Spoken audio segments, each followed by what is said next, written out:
John chapter 7. After this, Jesus went around in Galilee. He did not want to go about in Judea because the Jewish leaders there were looking for a way to kill him.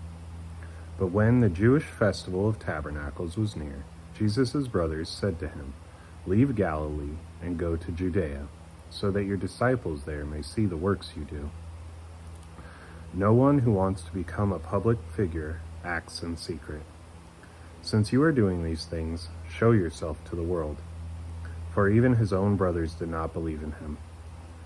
Therefore, Jesus told them, "My time is not yet here. For you, any time will do. The world cannot hate you, but it hates me because I testify that its works are evil. You go to the festival. I am not going up to this festival, because my time has not yet fully come." After he had said this, he stayed in Galilee. However, after his brothers had left for the festival, he went also, not publicly, but in secret. Now, at the festival, the Jewish leaders were watching for Jesus and asking, "Where is he?" Among the crowds, there was widespread whispering about him. Some said, "He is a good man." Others replied, "No, he deceives the people."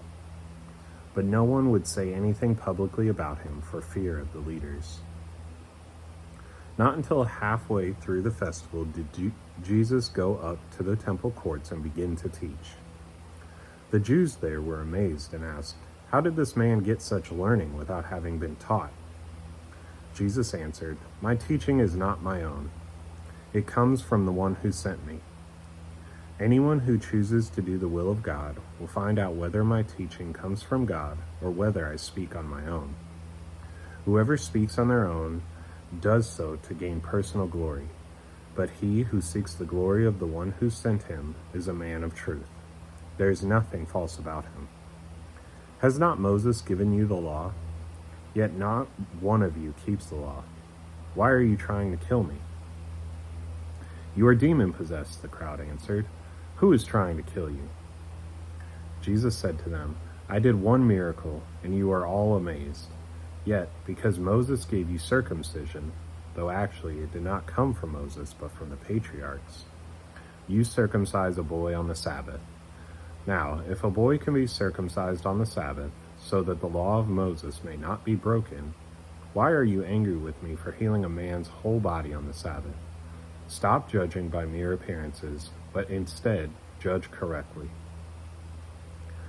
At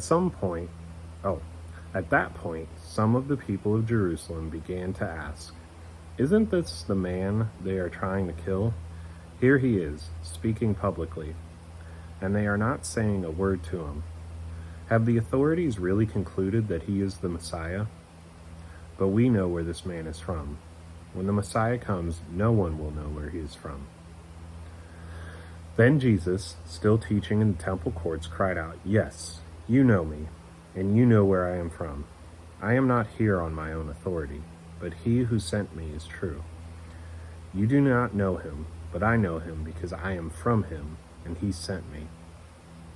At this they tried to seize him, but no one laid a hand on him, because his hour had not yet come.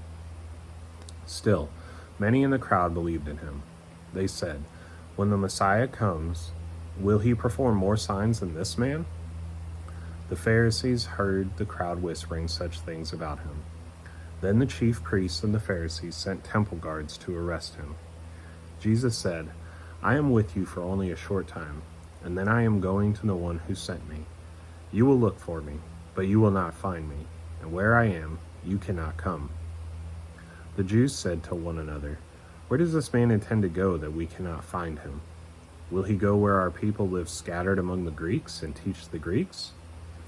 What did he mean when he said, 'You will look for me, but you will not find me,' and 'Where I am, you cannot come'?" On the last and greatest day of the festival, Jesus stood and said in a loud voice, "Let anyone who is thirsty come to me and drink. Whoever believes in me, as Scripture has said, rivers of living water will flow from within them." By this he meant the Spirit, whom those who believed in him were later to receive. Up to that time, the Spirit had not yet been given, since Jesus had not yet been glorified. On hearing his words, some of the people said, "Surely this man is the prophet." Others said, "He is the Messiah." Still, others asked, "How can the Messiah come from Galilee? Does not Scripture say that the Messiah will come from David's descendants and from Bethlehem, the town where David lived?" Thus, the people were divided because of Jesus. Some wanted to seize him, but no one laid a hand on him.